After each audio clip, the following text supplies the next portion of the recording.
he should have noted there, surrender to, not applicable, etc. Because nga, ang titignan naman yung dokumento, hindi yung paliwanag. But I have one more question, and ma'am, payagan nyo itulay ko rin to kay General Torre. Sir, pakinggan nyo yung question ko kay Ambassador kasi baka may link to sa isang tanong ko sa inyo. Ambassador, if you go one by one sa questions, it seems to me the ICC wants to make sure na nasunod yung due process at saka human rights ng akusado at ng inaresto. In your view, meron po bang violation ng batas sa pag-arrest or pag-detain ni former President Duterte? Wala po. So wala. Opo. So wala. And you know our law, so walang violation. Opo. Okay. How about you, General Torre? May violation ho ba sa arrest or detention ni former President Duterte? No, sir. No, wala. Categorical wala tayong violate na law. No, sir. Okay. Can I read to you Republic Act 7438, an act defining certain rights of person arrested and detained under custodial investigation, as well as the duties of the arresting, detaining, and investigating officer and providing penalties for violation thereof. Section F, any person arrested or detained,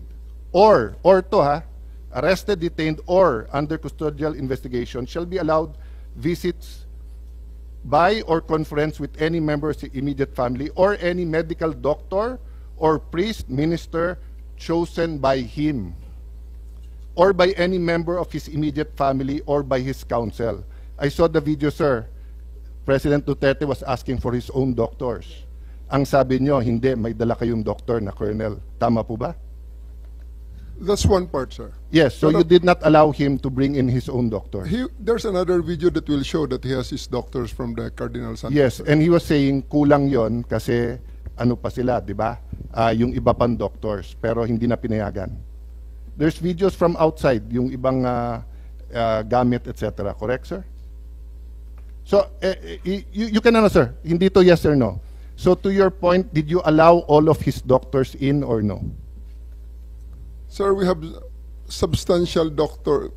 I think we have complied with 7438, sir. Okay, it doesn't say here substantial. It We have says complied with here... 7438, sir. No, sir. Ang sabi kasi dito, his choice. Hindi nyo choice.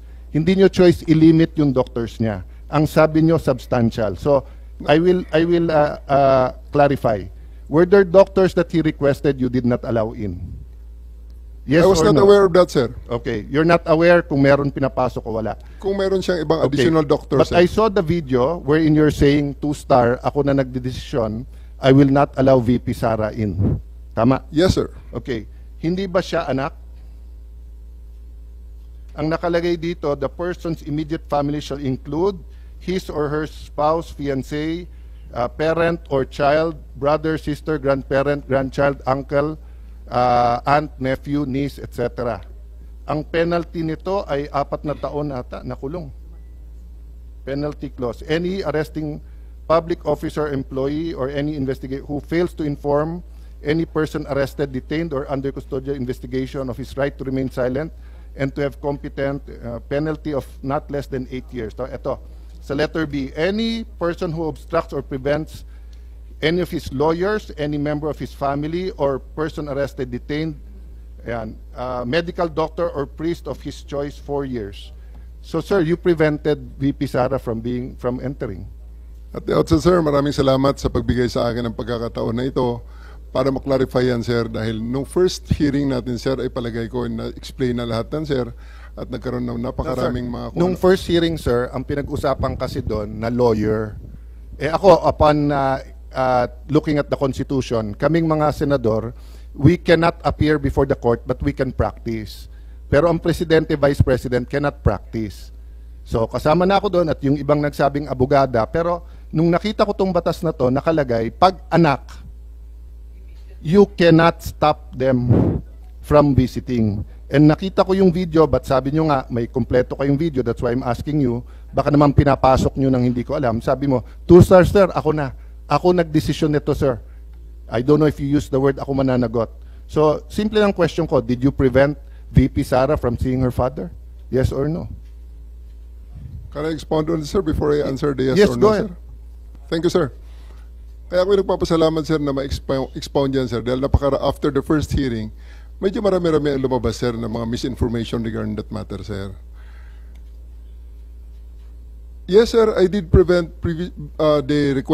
I did deny the request of President Duterte for him to allow VP Sara to enter, sir. Kasi nga naman, sir,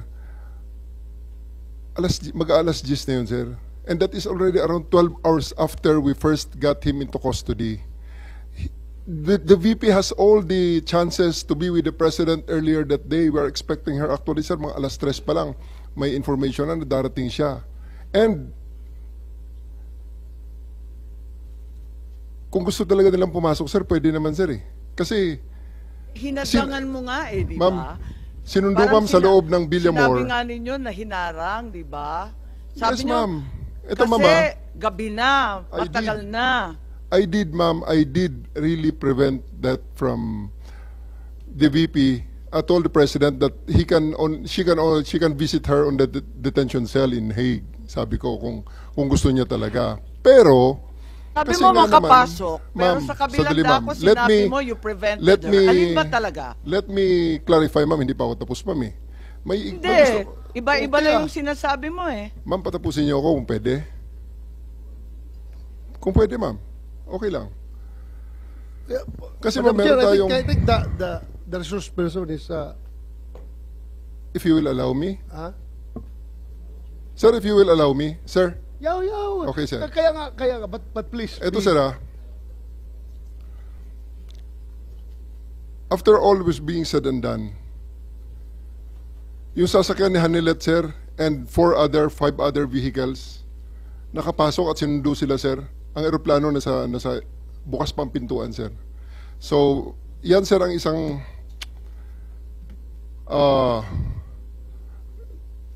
tumayong balahibo ko nun, sir, noong panahon na nakita ko, naku, andyan yata si VP Sara, andyan si Bongo nakapasok na. Kasi sinusundo na, sir, si Hanilet at saka si Kitty, sir, ng kanilang mga sasakyan, together with the other entourage. Bakit nila sumabay dun, sir, sa tarmac? Bukas pa naman, sir, ang pintuan. Alam mo, Madam Chair, Sir, Nick, Sir. you That's a new ibig mong information, sabihin sir. kung pwede pumasok yung si Ma'am Hanilit at saka si Kitty, gusto mo ring sabay-sabay na sila. Sir, ganito. Hindi ko dinideny na pinrevent ko si VP Sara na pumasok based on the request of the former president. Okay, The reason for that, you prevented VP Sara from entering. yes, ma'am. Okay. Because the reason for that is that 12 hours na ang nakalipas at tapos na ang lahat ng mga delaying tactics. Nick, I cannot allow that. Madam Otherwise, Chair, Nick, magiging magulo pa ang situation, Nag-expire sir. pala yung karapatan ng akusado. may expiration date pala yung karapatan ng anak na bumisita sa kanyang tatay. Sir, we do believe, ako, sir, personally, that's my call at that time because I'm operating on the premise So, ng so it's your aking call. mission. So it's your call to Yes, violate sir. the law. Yes. It's your call to violate the law. Dahil nakalagay sa batas, binasa ni Senator Alan Cayetano na bawal na pigilan yung anak na bumisita. So it's your call to violate the law. Hindi sa ganong context, sir. Oo. Anong konteksto? Anong Kasi konteksto sabi mo mo? lang, talagang hinadlangan mo yung pagpasok eh. Mr. President, I won't belabor the point kasi sinagot nyo naman, sir, yung tanong ko. Kasi nga, going back to Ambassador Lacanilao, that's a violation of the law. If you look at the law, it says arrested, detained, and custodial investigation. Kung arrested lang to, baka may lusot, 12 hours, 6 hours, matagal na. Pero ang nakalagay sa law kasi, you cannot deny, pag arrested, detained, and custodial investigation. No if, no buts tong batas na to because nga, in the past, lalo pagka, wala pa namang internet masyado nito eh. 1992, no? Wala pa masyado yung mga, bago pa lang yung mga, cellphone na ba nito or ano? But ang point, sir, there's no exceptions here. So that's a matter of defense kay General Torre. But just to pursue this, yung doctors who ba ni President Duterte certified him fit to travel? Di ba sabi niyo, sir, eventually pinapasok niyo rin doktor niya. So nung una, sa video nakita ko, ay hindi pa kasi niyo nasasubmit yung buong video, kaya hindi pa namin nare-review, no? That's why I'm giving you the benefit of the doubt. Kasi I'm not an eyewitness, I didn't see and even if I'm not an eyewitness, I didn't view the video, no? So dun sa nakita ko kasi, you were denying, the President was saying, you have to make sure I'm fit to travel, and then sabi niya, doktor ko, ang sabi niyo, may doktor na dito, it was a police or military colonel. So eventually you let in some of his doctors, correct, sir? Yeah. Did they certify that he was fit to travel? I believe, sir, on that argument, we can already No, take- it's not an argument. I was just Sir, asking. okay, sir. Did Sir- they certify that he was fit to travel, or hindi sila tinanong were they fit to travel? It's not part of the procedure for his private doctors for that to do that, sir. It will be the government doctors who will be No, taking that's not that, sir. true, sir. Ang nakalagay ho dito sa batas, it can be his doctors. Magiging inutil yung batas if you invite your doctors and then they cannot certify. So, ang mangyayari nun, if they certify hindi pwede, sinertify ng gover doctor pwede, korte ang magsasabi at kakasuhan yung doktor na nagkakamali. Hindi mo pwede basta't i-replace ng government doctor yung, so like now, no? If anyone here biglang nag-faint at sinabing hindi na siya pwedeng mag-appear dito, we have a Senate doctor. But if it's the doctor of the witness who tells us, we cannot immediately judge on the two. Kasi even dito po sa surrender, may mga tanong about being fit to travel eh. Na ang nakalagay nga and even yung baka mapahamak yung kapitan.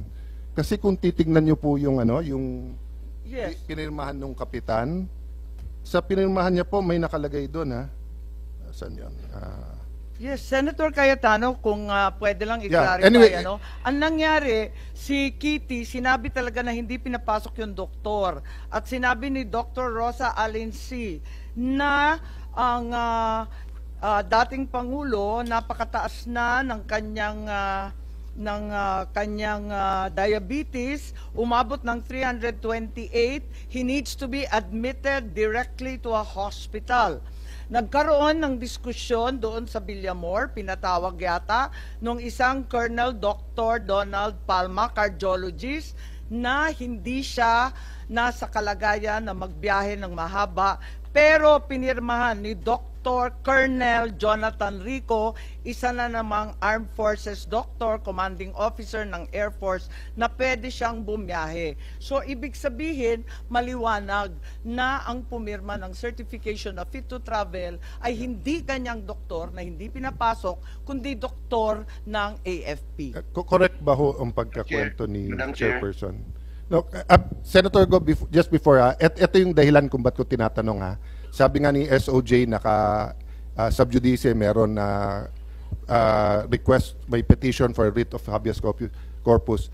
Ang aking concern ngayon, kasi ang bata, ang ginagaya, hindi yung salita natin, yung gawa. And I think ganun din sa batang pulis, batang militar, batang tanod, batang NBI. They're watching now. So what if someone was arrested in Tawi-Tawi? Can he be visited by his family anytime? And can his doctor, they say, hindi mo pwede ilipad ng Manila yan? That's why I'm asking all of this, because according to Ambassador Marcos, Lacanilao, walang violation. Sabi niyo, walang violation, pero apparent dito. No? So I just want to put that on record. Sana malinaw natin yan. Kasi may police, meron din po kayong, di ba, revised PNP operation procedure. Pati doon, pareho nung batas pero parang hindi nasunod. So I submit to you and to Senator Bongo. Thank you for waiting. Thank you, Senator Cayetano. Ambassador Lacanlilaw, babalikan ko lang yung pinirmahan ninyo. Andito na sinabi ninyo, kahit nagkakadiskusyon na tungkol sa diabetes ni Presidente Duterte at yung kanyang kalagayan, pinirmahan ninyo that you don't know if he's fit to travel or not. Bakit pinagbiyahe yan kung hindi ka sigurado? Ma'am, first of all, kasi hindi po ako nasa medical field, hindi ako ang doktor. Kaya Pero hindi pinirmahan mo rin na hiniling niya na dalhin siya sa ospital kaagad kasi masama na ang pakiramdam. Ma'am, kasi hindi po niya, that time, nag-request ho si former ES Medialdea na i-inform ko, paglapag namin sa Hague, ang ICC na mabigyan si former president ng medical assistance. Sabi niya, baka hindi ka pakinggan. Sabi ko, kakausapin ko po. Kaya ho, nag-request ho ako that time, paglapag namin, kinausap ko po So kaagad. hindi totoo na hindi mo alam. Ano Alam po? mo na may problema. Hindi po. Kasi po, yun po yung request. Wala po ko alam kung may yung, kasi hindi naman po ko yung doktor. Hindi ko ang naman sinasabi na doktor ka, ambassador ka, sinabi mo kanina. Pero ang pinirmahan mo rito, you do not know. Paano you don't know? Nagkakagulo na tungkol sa doktor. Hindi po. Yun nga po, nag-request lang po si former ES Medialdea na Ambassador, mag-request tayo sa ICC para mabigyan ng medical assistance si former president. Pero hindi po namin pinag-usapan kung ano po yung kalagayan na mataas po ang kanyang sugar o mataas ang kanyang... Hindi, humihingi na nga na direktang dalhin sa ospital. Tanungin natin si Senator Bongo. Kanina pa nagtataas ng kamay, sorry. Ako nagtatanong, ako po magtatanong. To Ambassador Marcos Lacanilaw, totoo ba na pagdating doon sa The Hague, sinakay siya sa stretcher, siya na lang mag-isa? Yes or no? Opo. Hindi niyo na sinamahan? Hindi po kami inalaw ho ng ICC. Paano yung mga medisina niya? Yun pong kanyang personal nurse together with the PNP doctor, nakipag-coordinate sa doktor ng Hindi sila ICC and pinababa? binigay ho yung... Yes or no? Ano po yun? Hindi sila pinababa? Hindi po. Wala siyang kasama binaba? Wala po, siya lang po. Siya lang mag-isa? Opo. Alam niyo ba marami siyang medisina, 27 yan araw-araw?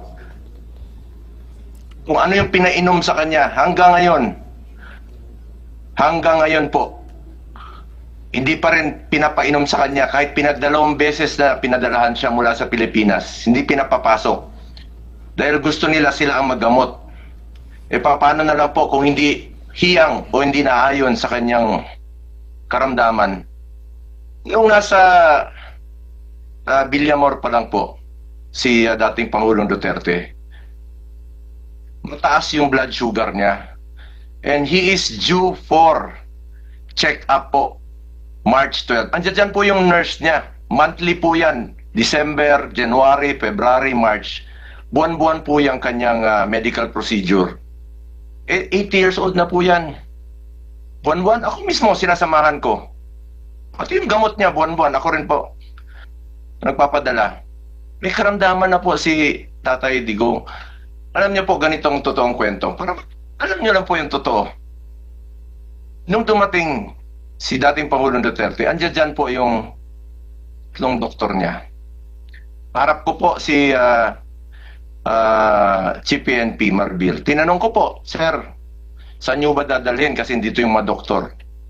Sabi niyo, dadalhin po sa kampo sa 250. Kaya tinanong ko po yung spokesperson na hindi nagsasabi ng totoo. Tinanong ko saan dadalhin. Hindi niya ako sinagot, tinalikuran niya ako. Sumunod po kami. Nung sumunod kami, hindi na po ako pinapasok. That was 10 o'clock. 2 o'clock, 3 o'clock. Meron pong sumundo sa amin. Sumakay ako sa sasakyan ni Ma'am Hanilet. Pagbaba sa gate, binababa po ako. That was 3 o'clock pa lang po. Binababa po ako. Hindi po ako pinapasok. Respeto lang naman ang hinihingi ko. Just for the record. Sino bang pumigil nito? Bakit kaya hindi kami pinapasok? Kaya hindi po ako nagtataka kung hindi po pinapasok si VP Sara nung gabi. Paano papasok? Sarado na yung gate. As in, sarado. Lahat po ng gate sa kampo, sarado na po. Nung sinubukan ko pong pumasok, nagpaalam po kami. Pinababa po ako. Kahit nakasakay na po ako sa sasakyan. Nakiusap na lang po ako papasukin yung mga doktor. Yung tatlong doktor po. It took you about 3 hours, 4 hours pa po. After his arrival, bago pinapasok yung doktor. Yung oxygen niya nandoon, yung ambulansya po nandoon. Inantay muna about 3 to 4 hours or even 5 hours bago pinapasok po yung ambulansya. Pati yung doktor niya. Doon pa po nalaman na mataas 300 plus po ang kanyang blood sugar.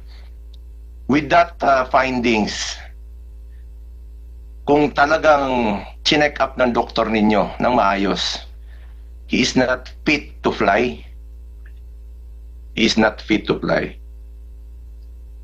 Due for check-up na po siya and admission po, March 12. You may check with his hospital sa Cardinal Santos. Naka-reserve na po yun. A week before pa po. Hindi naman magsisinungaling yung hospital. Yun na po. Yung gusto lang natin malaman dito, yung katotohanan lamang po. The truth. The truth. General? Kung ano lang po yung totoo. Salamat po. General, tama ba yung sinasabi ni Senator Bongo na 3 oras nang nag-iintay yung sariling doktor ni dating Pangulo at hindi pinapapasok ng pagkahaba-habang panahon samantalang may sakit yung kanyang pasyente? There was a doctor from Cardinal Santos, ma'am, babae. At nag-request pa nga yun nung... 3 oras bang nag-intay? Nag-request pa ng... na magpapasok ng ECG, ma'am. Pero 3 oras nag-intay? 3 to 4 hours po bago pinapasok ang doktor at yung ambulansya. Ginawa nga pong installment yung pagpapasok ninyo. Una, papasukin muna yung isang doktor. Pinapasok na naman yung isang doktor. Finally po, kailangan pumasok yung ambulansya, yung ECG mismo, pati yung oxygen. Anuhin mo naman yung doktor, wala yung ambulansya, wala yung ECG, wala yung oxygen. Tingnan niyo po yung records niyo, ano oras nakapasok. 10 a.m. yung arrival, kapasok yung doktor, mga alas 2 na po, siguro alas 3. It took 4 hours. Pakiusap ko lang po yung katotohanan lamang po. Huwag na tayong magpaligoy-ligoy dito, huwag na natin iikot pa. The truth lang po. Maraming salamat, Senator Go. At nakita ko yung mga retrato ni Presidente Duterte, nakahiga, natutulog sa isang maliit na upuan, may oxygen cannula. Talagang sintomas yun pag nahihilo na sa diabetes. Hindi ba kayo natauhan doon sa sitwasyon niya, sa kalagayan niya? Di pa kayo nag-alala na yung inaaresto ninyo talagang masama ang kalagayan, maluba ang karamdaman?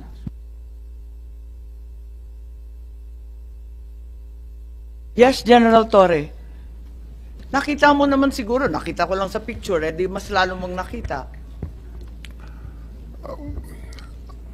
Regarding the medical condition of the former president, sa tingin ko naman, ma'am, supisyente ang mga doktor na nandun, and I defer to their expertise. Pero hindi niya doktor. Ayon sa batas, siya ang pipili ng doktor. Ma'am, may picture tayo rito na may doktor siyang sarili galing sa sa Cardinal Santos. Babae po yun, nakaputing t-shirt. At siya po ay doktor ni PRRD. Ang sa akin lang dito, ma'am, is that I take comfort on the fact that we have a benefit of 2020 hindsight, ma'am. Bago maglanding aeroplano ni President Duterte, he himself was the one who made a video, pinadala niya sa anak niya, pinost ni Kitty, sinasabi niya okay siya. So I think all the discussions now about his medical condition, parang siya na mismo nagsabi mo na okay siya bago maglanding sa Hague. At ibigay niya kay Kitty yon, pinost sa internet yon, and everyone sees. So thank you, ma'am. Madam Chair, I understand what you're saying, General Torre. Ang problema nga, kung ako ay pulis sa Batanes, sa kahit saan, sa sulok ng Taguig, sa sulok ng Pangasinan, sa sulok ng ang laki-laki ng Davao, Cebu City, tapos sinabing kailangan ko doktor ko, and then sabihin isa lang sufficiente or sa militar sufficiente, paano kung may nangyari sa kanila? That's why the law is clear. The law is clear. Doctors, priest, choice nung inaaresto or dinidetain, and then ganun din pag family members. No ifs, no buts. Diba?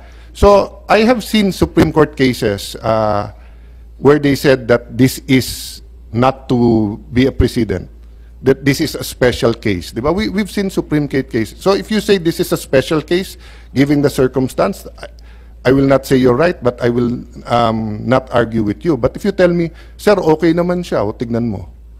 So paano nga kung, kasi the law is clear. Hindi naman ikaw magsasabing sufficiente, hindi. But you're supposed to allow all of his doctors in right away, and you're supposed to allow his family members there and not deny them. So yun lang yung point that I want to make, especially kung si Ambassador Lacanilao also is certifying to the ICC. I'm not sure, but tingin ko, kaya hindi kinuha kagad si President Duterte na hindi mo pa napirmahan lahat. Because ayaw nilang kunin, tapos hindi fit to travel, pag na-stroke yun o may nangyari sa kanya, human rights institution yun, sila pagbibintangan. Kaya ka pinapirma muna na at hindi kukunin hanggang hindi ka pumirma para yung responsibility na sa atin. Diba? So that's what I'm saying, General Torre, that what I'm discussing with you now is beyond what happened here. It's the revised rules of PNP operational procedure vis-a-vis the Republic Act 7438. Sa 7438, there's no exception eh. Hindi sinabi dito na pag ganitong oras, hindi na pwede yung anak. Pagka ganito, yung doktor, pipila ka sa labas, hindi ganitong oras. Di ba? So anyway, I think we both made our points naman unless you want to add on that. No? Yes, if it's all right, I think Attorney Martin Delgra is now online. Committee Secretary, if you'll administer the oath, please. Nasaan siya?